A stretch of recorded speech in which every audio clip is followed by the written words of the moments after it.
D, wait for it, delightful. Check out the name tag. You're in my world now, Grandma.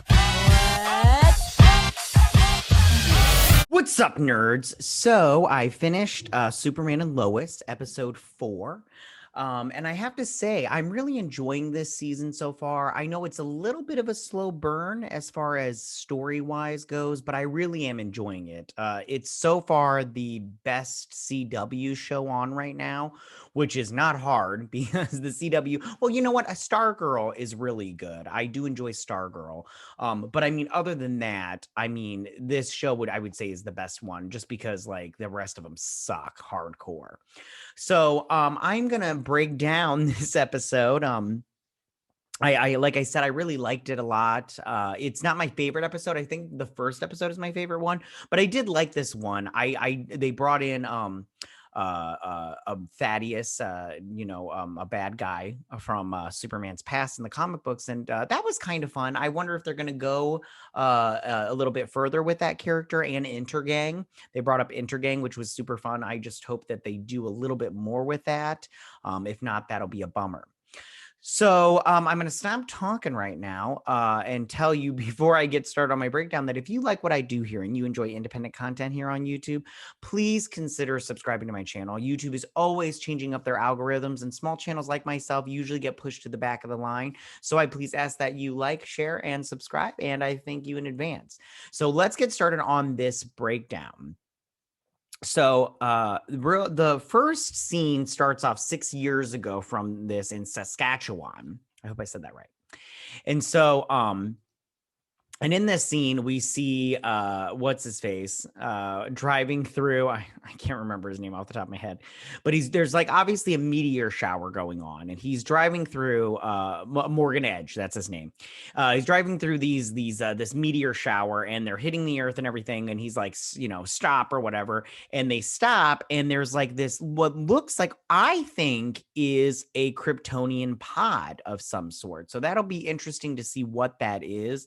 But that's what I think that is. I think that's a Kryptonian pod. So then it flashes back to now. And I think the girl here on his left, our right, maybe your right, I don't know what it is on the screen for you. But his assistant, I think that she was that Kryptonian. So then he's sitting there talking to Lana Lang's husband, who is the fire chief of Smallville. And he's talking about, hey, when you purchase the town pretty much, maybe you could throw some money into this football field and everything. And they're watching the football game, which both the Kemp boys are taking place in. And Morgan Edge notices Lana Lang. I'm calling her Lana Lang because I don't remember their last name. And it doesn't matter. So she's, cheering on the cheerleaders like, hey, I'm your coach, do your thing kind of thing. And Morgan Edge is like, giving her the want to bang you eyes. And he's all like, she's going to be joining us for dinner. And the fire chief guy's like, yeah, she should definitely join us for dinner. And Lois and the Gazette chief are all sitting there talking. She's like, how can he show his face here and everything? And they're watching the boys play and everything. And then Daddy Lane shows up, General Lane. He shows up and he's all like, why is the younger Kent boy playing? And she's all like, he likes football now, kind of thing. And so then they put Jared in. I think that's the younger one's name. And he goes in and he basically pummels everybody. And they get the ball, they win the game and everything. And he gets the MVP football of the game. And his brother is a little bummed about it. So then back at the Kemp farm house, General Lane is yelling at Clark and Lois. And he's like, how could you guys do this and not tell me? If he's got any sign of powers, we need to, whatever. And he's like, Superman, you need to stay focused and everything. And Superman's like, I am focused, but I came here to focus on my family, and that's what I'm going to focus on, and he's like, and then General Lane is all like, you're the most important person on the planet right now. And he's like, a show of good faith would be to move Psycho Thaddeus, I can't remember his name, to they're moving in because people have noticed that you're not in Metropolis as much. and there's, intergang is starting to move in on stuff. So we're moving him to a higher security prison. So he's like, I'm not going to come and fly over the skies, but I will keep an eye on stuff, which was obviously foreshadowing to bad news. So back at the diner, the camp boys show up, and this Asian kid who I don't remember his name, he's bummed because his arm's all broken because it got messed up in the first episode with that bonfire, and Jared did his laser beam and messed everything up. And then the other brother, the older Ken twin, is upset because he's bummed that his brother has taken his thunder, which I totally get. At the same time, yeah. So then the Asian kid makes a comment about this kid and how he can't, throw nothing or catch nothing. I don't remember. He gets upset and everything, and they're like, hey guys, just break it up, kind of thing. So then we swoop over to dinner with Morgan Edge, and he's basically putting the moves on Lana Lang. He's all like, maybe I could give you a job, you work at my bank, yada yada, all this stuff. And he's like totally being a total creeper. And she's all like, trying to get her husband to like pay attention, be like, hey, you need to step in because this dude is like being a douche. And he's not, which I'll have to tell you right now, if my wife was uncomfortable, I don't care what you're doing. I'd just be like, yo, bro, like she's not interested. So if you could stop like giving my wife the I want to bang you eyes, that'd be amazing. So then back at the Gazette, Lois and what's her face are talking about printing this story about Morgan Edge to get people to not want him to purchase the mines in the town. And assistant shows up, and she's like, listen, if you print this story, we're gonna sue you, so you can't print the story because you whatever, I can't remember, legal wise. So then the editor lady's like, I can't post this, print this because I don't have a lawyer, we don't have a lawyer, we'll get sued, can't afford it, yada yada yada. So she's all like, man, it sucks. So then the Asian kid back at his house, he's all bummed because he's all like, I didn't get it. And he's trying to, itch under his cast, and his arm starts like doing one of these. As soon as I saw this scene, I was like, oh, we're doing the Meteor freaks from Smallville again. I'm like, I don't know how I feel about that. But at the same time, I'm not upset about it. So then they're practicing. He's talking to, I don't remember their names now off the top of my head. I don't remember the twins' name, but he's talking to this one, the better one, in my opinion. This twin, this Kent boy is the better brother, the better sibling, the better son, because he's not always bitching about everything, and he's not a problem, and he's always being selfless with his stuff. Like you can tell he's jealous, and he's kind of bummed that his brother is taking his thunder on the football field. But you know what he doesn't do? He doesn't take away from that. He's all like, no, my brother, he wants, this is helping him with his anxiety and stuff. I want to give him the spotlight. So he is the better person in this whole situation, which they don't give him enough credit for, in my opinion. So then Lois is all like, hey, I'm going to go to the mines and confront Morgan Edge. I'm taking your truck. You need to show up at the meeting tonight to help sway the vote. And he's like, I will be there. So then she goes off. Then over at the lanes, they're setting up for the big meeting to get Morgan Edge in there. And she's all like, hey, how come you didn't call off, Creeper Edge last night when he was all trying, he was, ogling me with his, his eyes. And he's all like, what did you want me to do? He's, doing something nice for the town. And, he wasn't going to do anything. And she's like, whatever, dude. So then Lois shows up at the mines, and she's all like, you want to take me on? Let's do this kind of thing. And she's all like, and he's all like, oh, you've played all your cards. And she's like, oh, I still got one ace up my sleeve and everything. And then she says something about like, is your freak show going to do anything? That's what I thought. And she ends up leaving. And then back at the football team, the coach is giving him this like, oh, you guys suck kind of thing. And I'm all like, yeah, but didn't they win? He's all like, you guys, I don't understand that whole concept of like, you won, but you did some crappy plays. And I'm all like, yeah, but they won. So whatever. I never played football, so I don't understand this concept. But the Asian kid is upset because the coach calls him out for laughing. And he's all like, maybe if you hadn't gone to that kegger where the explosion was, and this brother is feeling bad because he's like, I caused the explosion. It's my fault. And he probably was a part of it because we'll find out later on there was kryptonite in those mines. And and he probably, when he caused that blast from his laser vision, he probably set off some kind of chain reaction with the kryptonite. So then Sam Lane, General Lane, he's watching the transfer of Thaddeus and everything. And this guy, he long story short, he says something stupid about he made an explosive in his cell and it's vibrations and ticking time clock, and there's an explosion. Back at the school, the Asian kid's hands all going all crazy and everything. And this brother's all like, hey, Dad, come help. He goes in there. General Lane's all this is interconnected. I'm just going through it real quick. The intergang, they get Thaddeus out of the truck. It's a false alarm with the Asian kid. And he's all like, I'm good. I just took off my cast because it was bothering me.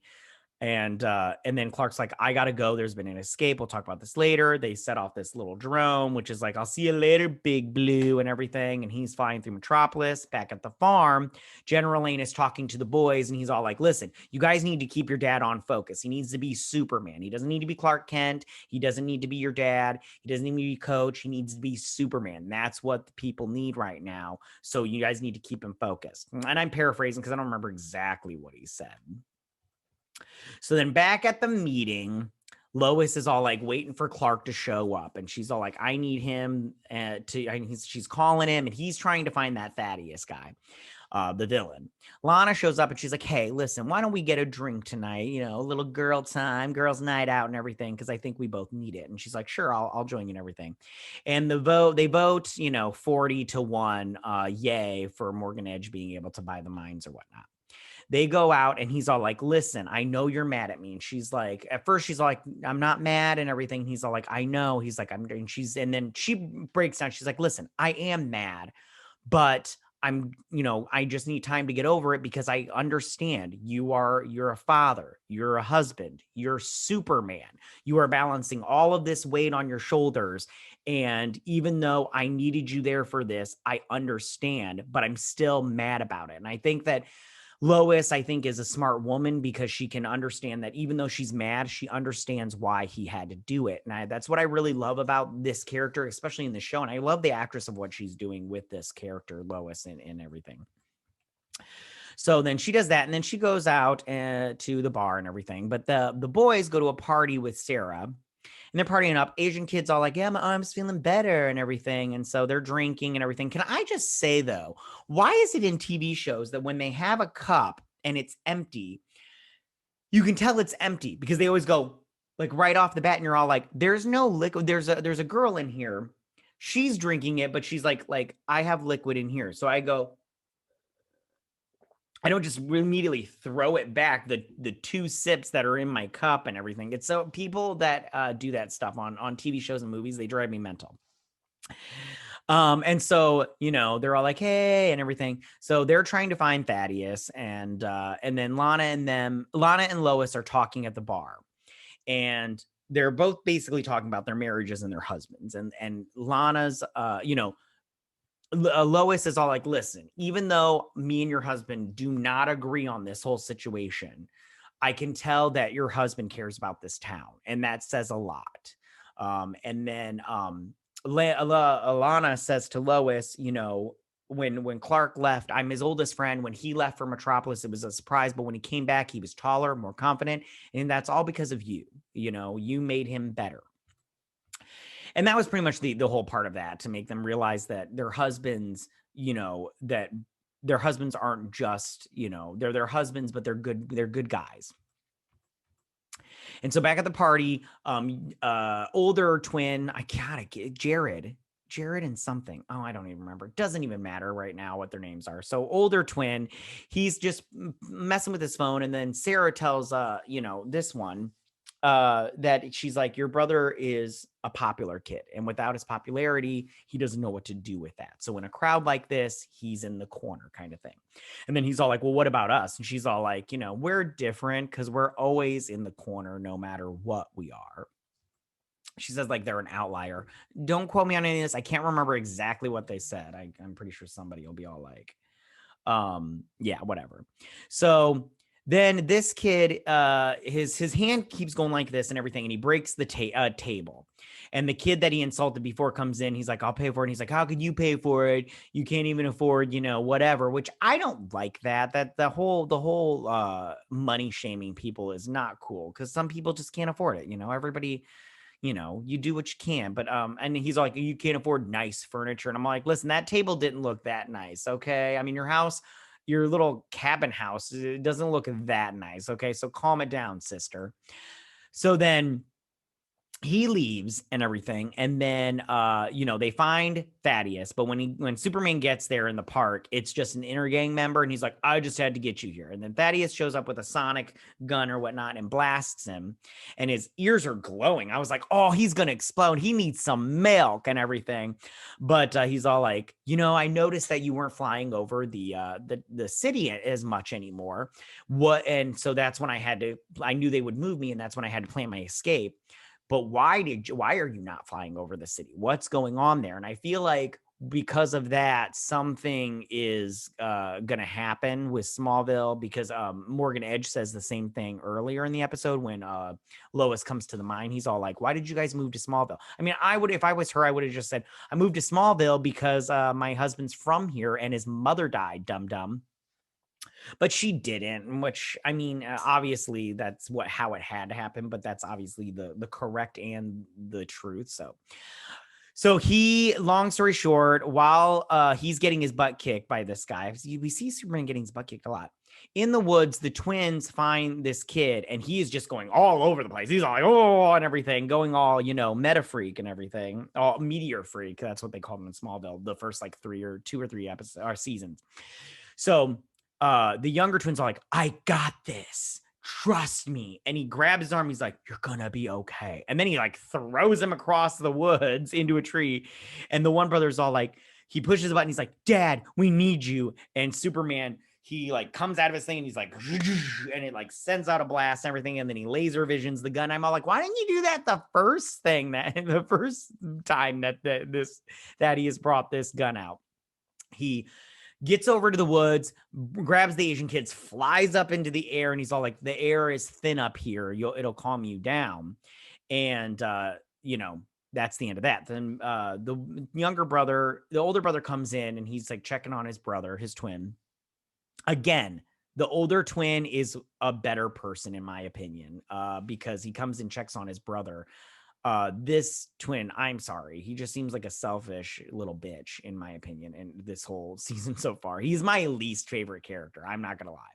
So he's all like, "How are you doing?" He's like, "It's my fault that this happened to him." And I'll be honest with you, I think it's a little bit his fault. I mean, it's not his fault in the sense that he didn't know about his powers, so that's not his fault.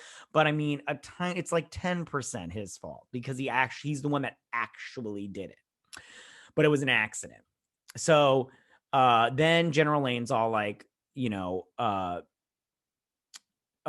talking to the boys, and he's like, "Why didn't you," long story short, the main part of this conversation was, "Why didn't you call me sooner?" And they both look at General Lane, and he's all like, and they're like, "Why did you tell them not to call me and everything?" And he's like, I overspoke, or I misspoke, or whatever. He's all like, "You're Superman, you need to do this." And Lois jumps in and she's like, "That's enough. You were a crappy dad. You're not going to instill your parenting skills onto us and our children," which I liked that, because as a parent, one thing I cannot stand is when people try to tell me how to be a parent.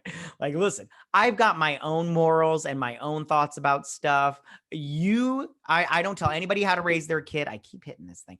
I don't tell anybody how to raise their children. That is not my place. I don't do anything. If anybody asks me for advice, I give my advice as much as I can and tell them what I do, but I do not tell people what to do with their kids. So for her to stand up and be like, "Listen, you were a crappy dad. We're not going to be crappy parents." I was like, "Good for you. Yeah, tell him how it is." And he was like, "I'm going to go." So we shoot over to the next morning.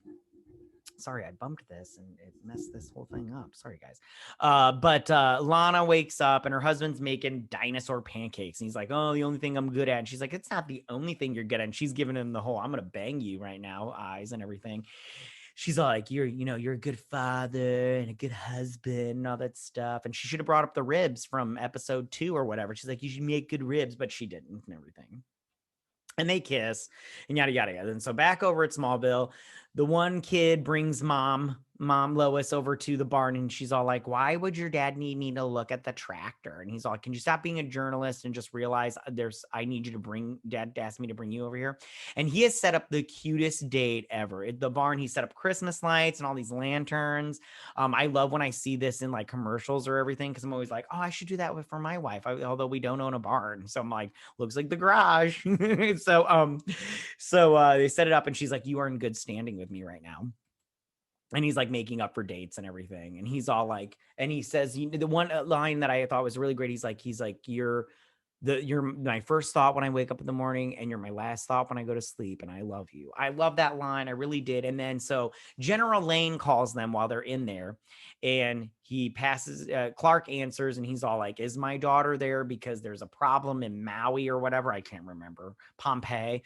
And he's like, I just want to throw it by her so we can make sure that it's okay if you leave what you're doing and come and do this. And she's like, go, go, go, go, and everything. She's like, I'll be here when you get back. So then he leaves, and she's like, mwah, and everything. And then General Lane's looking at this little necklace that Black Lex Luthor gave to him. And of course, it says 7734. And so then he gets on the horn, and he's all like, we're going to start a new protocol. We're going to call it 7734. And I'm pretty sure that's to take down Superman if needed.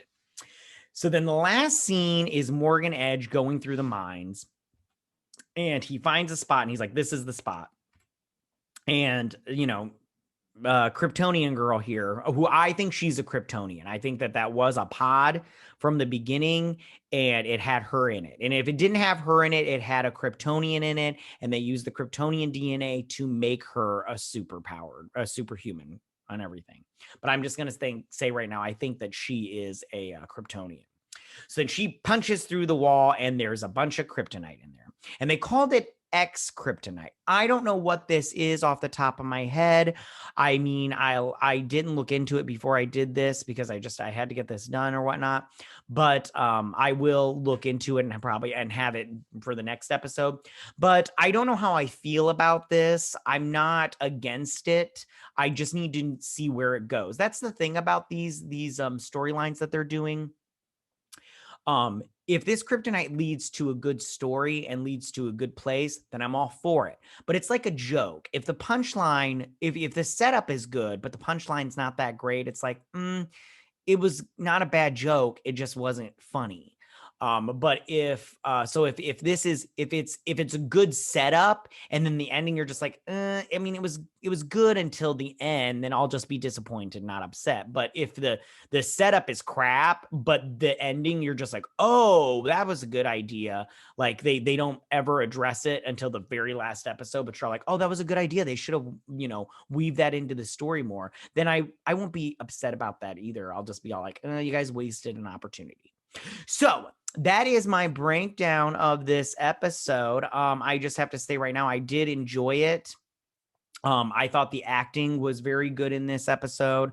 I really enjoyed Lois a lot. I think they're doing a great job of both Lois and Clark in this episode, in this season, in this TV show. I think both actors are doing a great job. I think all the actors are doing a good job. I don't like that youngest twin. Like I said, he's my least favorite character. He's so whiny, and he's all like, it's all my fault and everything. You're just like, dude, get over yourself, like hardcore. Like you're on the football team.